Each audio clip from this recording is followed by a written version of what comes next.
మీ business ఏదైనా మీ ఊర్లో promotion చేయాలంటే అది సుమన్ టీవీతోనే సాధ్యం. ఇప్పుడే సంప్రదించండి.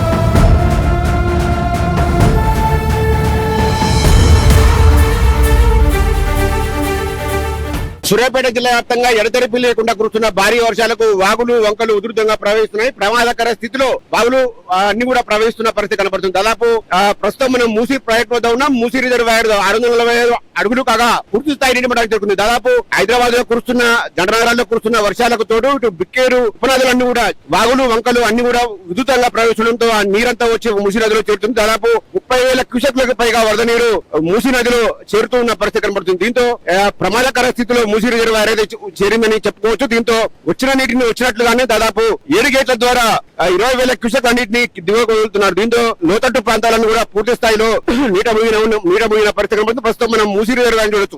భారీ ఎత్తున కూడా వరద నీరు ఇక్కడికైతే వచ్చి చేరుతా ఉంది. దాదాపు 640 అడుగుల పూర్తి సామర్థ్యం ఈ రిజర్వాయర్ సామర్థ్యం కాగా గత వారం రోజుల క్రితమే ఈ పూర్తి సామర్థ్యానికి చేరుకుంది. ప్రస్తుతం ఎగువ నుంచి ప్రమాదకర స్థితిలో ఇన్ఫ్లో వస్తుండటంతో గేట్ అని దాదాపు 4 అడుగుల మేర ఎత్తి దిగువకు విడుదల చేస్తున్నారు. ప్రస్తుతానికి ఈ వరద నీరు మొత్తం కూడా దాదాపు సూర్యాపేట నల్గొండ జిల్లా పరిధిలో కూడా మొత్తం కూడా ఇప్పటికే పరిసర ప్రాంత ప్రజలను కూడా అప్రమత్తం చేసిన పరిస్థితి కనపడుతుంది. మూసీ నది పరివాహక ప్రాంతాల్లో పోలీసులు రెవెన్యూ యంత్రాంగం ఎక్కడికి తీసివేసి ప్రజలను ఆ నదీ పరివాహక ప్రాంతానికి వెళ్లకుండా కూడా జాగ్రత్తలు చేపడుతున్నారు. ప్రస్తుతం మనం చూడొచ్చు విజువల్స్ లో దాదాపు 30 అడుగుల మేర గేటు వదలడంతో 30 అడుగుల మేర నీరు స్పిల్వే నుండి పైకి లేస్తూ ఉన్న పరిస్థితి కనపడుతోంది. దీంతో అధికారులందరూ కూడా ఇక్కడ డ్యామ్ వద్దనే ఉండి ఎప్పటికప్పుడు మూసీ రిజర్వాయర్లకు వస్తున్న ఇన్ఫ్లోలను సమీక్షిస్తున్నారు. దాని ఇన్ఫ్లోలను బట్టి వచ్చిన నీటిని వచ్చినట్టుగానే కిందికి వదులుతున్న పరిస్థితి కనపడుతుంది. మరోవైపు బిక్కేరు వాగు కూడా సూర్యాపేట జిల్లాలో ఉన్న బిక్కేరు వాగు కూడా ఉధృతంగా ప్రవహిస్తా ఉంది. దీంతో చాలా చోట్ల